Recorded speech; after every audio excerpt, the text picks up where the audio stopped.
In this video, I will share on how my mother started having static and how I managed to solve the issue. This would not likely be a solution that you could find elsewhere, but do give my suggestions later in this video a try and see if it works for you. This will be applicable to older person, babies and children whom you feel electricity or mild static every time when you touch them.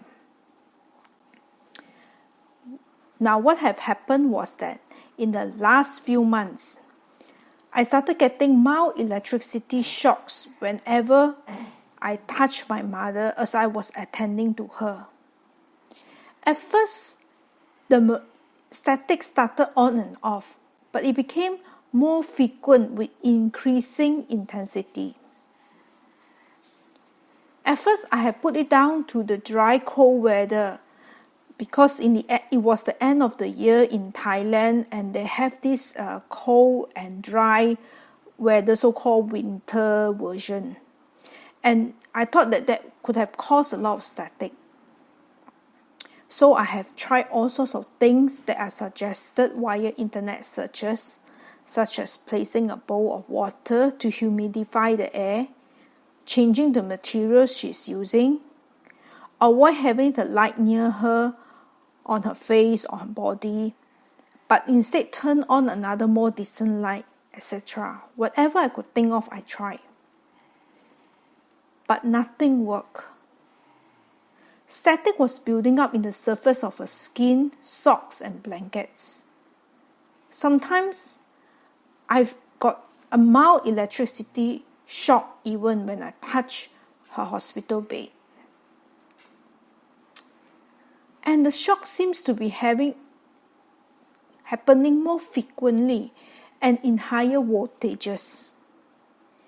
It come to a point that I will become a little afraid whenever I need to approach her because I will never know if I'm going to get another mild electricity shock when I touch her or move her to attend to her and do my caregiving duties. When I raised this concern to some of my Thai friends, I was being told a very unusual cause. Actually, this cause is spiritual related and I will probably cover this in another future article or video. But the solution they provide works. The most important thing we need to take note is each time before we approach them, we need to let them know we do not frighten or shock them. This is the most important thing. It seems unrelated, but it works if you were to do it. Means that we greet them as we are approaching them, and then before we touch them, we tell them what we're going to do. This is to avoid frightening or scaring them or giving them a shock, because if we give them a shock, they are going to give us a shock. We will get ourselves getting static if we always like to do things without informing our loved ones or abruptly in our abrupt action that we may frighten them. If we were to watch videos on caregiving and nursing, right, you will notice that also it's a standard procedure to greet and inform all patients first before doing anything. However, most of the time, because we are rushing for time, or sometimes we forget something and we realize that, oops, we forgot to change the diapers, and then we actually jump up and we quickly do that. So we often forget about this basic caregiving rule. What we can do. First, when we approach them, call them by the name that they are familiar with a kind voice. Don't use any angry, upset or negative tone. Use a kind, warm and nurturing voice as much as you can.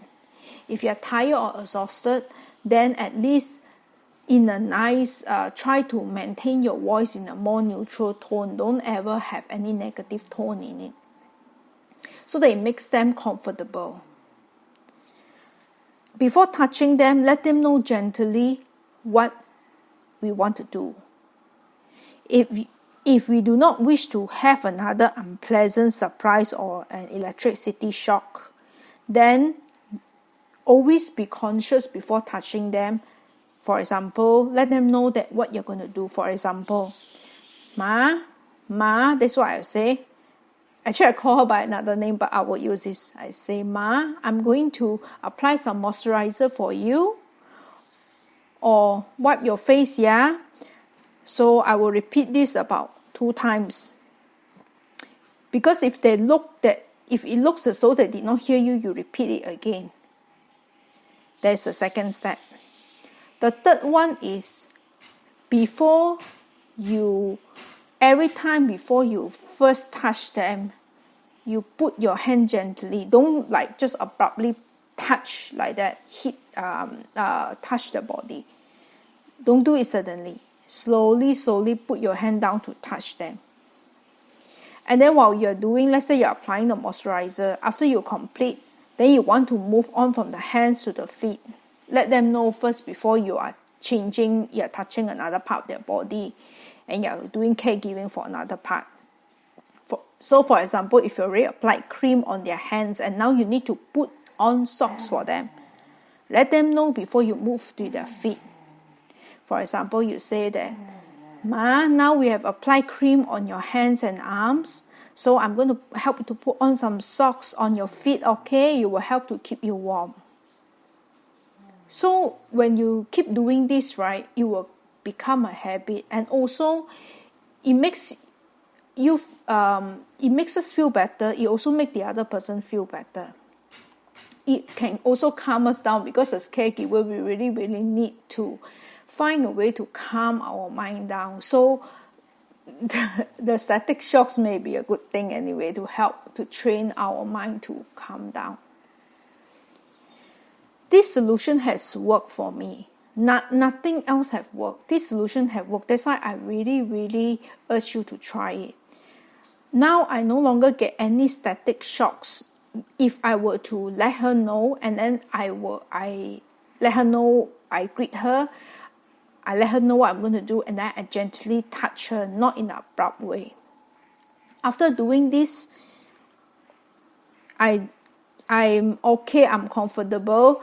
I also feel much calmer.